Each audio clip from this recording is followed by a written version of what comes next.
آپ صلی اللہ علیہ وآلہ وسلم کا فرمان ہے، صلو کما رأیتمونی اصلی، نماز اس طرح پڑھو جس طرح تم نے مجھے نماز پڑھتے ہوئے دیکھا۔ ایک مشہور حدیث ہے جس کو حدیث مسیء الصلاۃ کہتے ہیں، کہ نماز خراب کرنے والے کی حدیث، کہ ایک آدمی نے پیارے نبی صلی اللہ علیہ وسلم کے سامنے نماز پڑھی، بڑی تیزی سے پڑھی، نہ رکوع آرام سے کیا، نہ سجدہ آرام سے کیا، ان میں ٹھہراؤ نہیں تھا، سکونت نہیں تھی۔ پیارے نبی کریم صلی اللہ علیہ وسلم نے اسے کہا کہ ارجع فصلی فإنک لم تصلی، جا نماز پڑھ، تو نے نماز پڑھی نہیں۔ دیکھیں الفاظ دیکھیں، جا کے تو نماز پڑھ، تو نے نماز نہیں پڑھی۔ وہ دوبارہ گیا، اس نے پھر ویسے ہی نماز پڑھی، پھر آپ نے ایسے ہی فرمایا، 6 بار آپ نے تیسری مرتبہ ایسے ہی فرمایا تو عرض کرتا ہے، اے اللہ کے رسول صلی اللہ علیہ وسلم، آپ مجھے نماز کا طریقہ سکھائیں۔ تو آپ نے پھر اسے کہا کہ جب تو رکوع کرے تو آرام سے رکوع کر، نماز کو آرام سے پڑھا کر، قومہ آرام سے کر، سجدہ آرام سے کر۔ تیری نماز میں جب کوئی تو رکن ادا کرے تو عدل پیدا ہو، اعتدال پیدا ہو، کہ یہ نہیں ٹھہراؤ ہو۔ تو اس سے پتہ چلتا ہے کہ نماز کے جو آداب ہیں ان کا آنا اور سیکھنا ہمارے لیے ضروری ہے۔ تو سب سے پہلی بات اس حوالے سے یہ ہے کہ کوئی بھی عمل کریں تو نیت اللہ تعالیٰ کی رضا ہو، اللہ تعالیٰ کی رضا کے لیے کوئی بھی عمل ہو یہ ہونا چاہیے۔ وضو ہے سب سے پہلے، تو وضو کے حوالے سے ایک تو یہ ہے کہ کچھ لوگ بسم اللہ تو پڑھنی ہے نا، بسم اللہ پڑھیں گے بہتر ہے، بسم اللہ الرحمن الرحیم کچھ کہتے ہیں، لیکن چونکہ حدیث میں الفاظ ہیں کہ جو بسم اللہ نہیں پڑھتا اس کا وضو نہیں ہے، لہذا بسم اللہ ہی پڑھیں، الرحمن الرحیم کا اضافہ نہ کریں تو بہتر ہے۔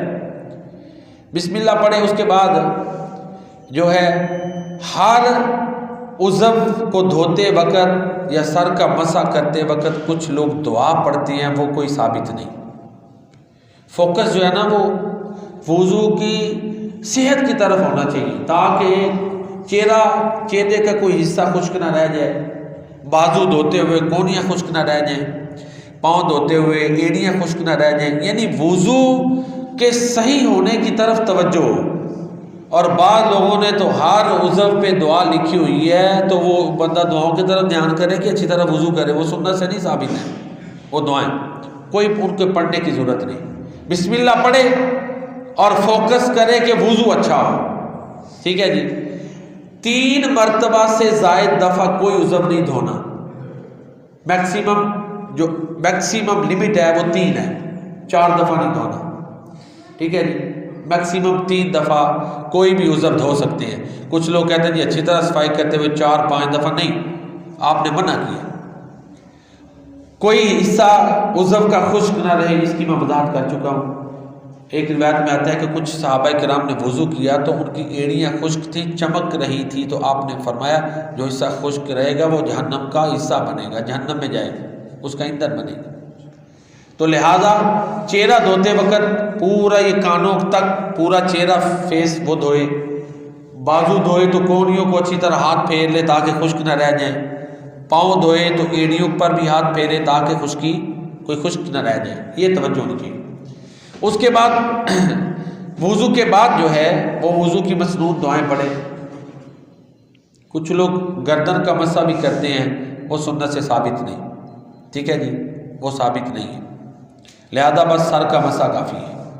اور سر کا مسح پورے سر کا کوشش کرے کہ ہو، اس کا طریقہ یہی ہوتا ہے۔ اب میں وضو کا طریقہ تو آج نہیں زیادہ تھا، بہرحال میں بتا دیتا ہوں کہ یوں یہاں سے شروع ہونا ہے، یہ سارا سر اس طرح کور ہو جانا ہے اس حصے سے، پھر باقی جو ہے یہ جس کو ہم ہتھیلیاں کہتے ہیں اس سے یہ گدی تک جانا ہے، واپس آ جانا، پورا ساری کور ہو جائے گا مسے کا۔ اس کے بعد کانوں کا مسح ہے۔ تو بہرحال گردن کا مسح سنت سے ثابت نہیں۔ اسی طرح ایک اور جو بات ہے وضو کی دعا، اشہد ان لا الہ الا اللہ وحدہ لا شریک لہ واشہد ان محمدًا عبدہ ورسولہ اللہم اجعلنی من التوابین واجعلنی من المتطہرین واجعلنی فی عبادک الصالحین، یہ پڑھے۔ کچھ لوگ یہ پڑھتے ہوئے آسمان کی طرف نگاہ کرتے ہیں اور انگلی اٹھاتے ہیں، وہ درست نہیں ہے، ٹھیک ہے جی۔ وضو کے بعد یہ دعا پڑھے، دونوں دعائیں ہیں، یہ پڑھے۔ وہ آسمان کی طرف نظر کرنا یا انگلی اٹھانا یہ ثابت نہیں، تو یہ تو تھا وضو کے حوالے سے. موضوع یہ ہے